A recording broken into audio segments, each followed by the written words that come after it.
செலவே இல்லாம baby photo shoot வீட்ல எப்படி பண்ணலான்னு பார்க்கலாம் வாங்க. பாப்பாக்கு வந்து 5த் மந்த் ஃபோட்டோ ஷூட் பண்றக்காக, அந்த செடி, பூலாம் கொஞ்சம் வேணும். அதுக்காக தான் பார்த்தீங்கன்னா, போய் பொறிச்சுட்ருக்கோம். வெயில்லயே போய் பொறிச்சுட்ருக்கோம். ஏன்னா, வெளிச்சம் இருக்கப்ப எடுத்தா தான் ஃபோட்டோ அழகா வரும்னு சொல்லிட்டு, மொட்டை வெயில்ல பார்த்தீங்கன்னா, காட்டுக்குள்ள போய் இந்த பூவெல்லாம் பொறிச்சுட்டு வந்தோம்.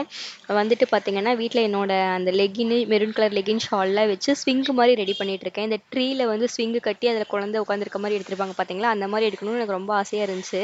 அதுக்காக பார்த்தீங்கன்னா, பூவெல்லாம் பொறிச்சுட்டு வந்துட்டு அந்த ஸ்விங் மாதிரி ரெடி பண்ணிகிட்ருக்கேன்.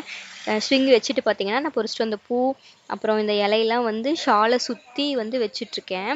அப்புறம் சைட்லேயும் கொஞ்சம் பூவெல்லாம் வச்சுருந்தேன். அந்த மரத்தில் வந்து ஸ்விங் கட்டியிருக்க மாதிரி வந்து ரெடி பண்ணலாம் அப்படின்னு சொல்லி தான் பண்ணிகிட்ருக்கேன். அந்த எல்லோ பூ, பிங்க் கலர் பூவெலாம் ரொம்ப பிரைட்டாக அழகாக இருந்துச்சு.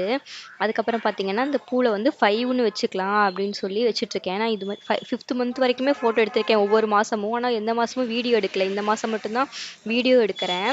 சரி உங்களுக்கும் ஷேர் பண்ணிக்கலாம் அப்படின்னு சொல்லிட்டு பாப்பாவும் பார்த்தீங்கன்னா அழகாக குட்டியாக தேவதை மாதிரி ரெடி பண்ணியாச்சு அவளையும்.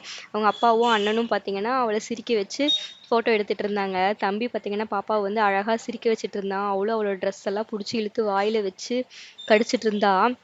அவன் தம்பி சைடில் நின்று அவனுக்கு சிரிப்பு காட்டிட்டு இருந்தான். அவளை பார்த்து சிரிச்சிட்டு இருந்தா. பாப்பா மாதம் குப்புற விழுந்து பழகிட்டா. அதனால ஃபோட்டோ எடுக்கிறப்ப குப்புற விழுந்துட்டே இருந்தா. அந்த எடுத்த ஃபோட்டோஸ்லாமே உங்க கூட ஆட் பண்ணியிருக்கேன் பாருங்கள். 5th மந்த் வரைக்கும் எடுத்த ஃபோட்டோவையுமே ஆட் பண்ணுறேன். ஒவ்வொரு ஃபோட்டோ மட்டும் ஆட் பண்ணியிருந்தேன். பார்த்துட்டு எப்படி இருக்குன்னு சொல்லுங்கள். 1st month, 2nd month, 3rd month photo add பண்ணியிருக்கேன். தேங்க்ஸ் ஃபார் வாட்சிங்.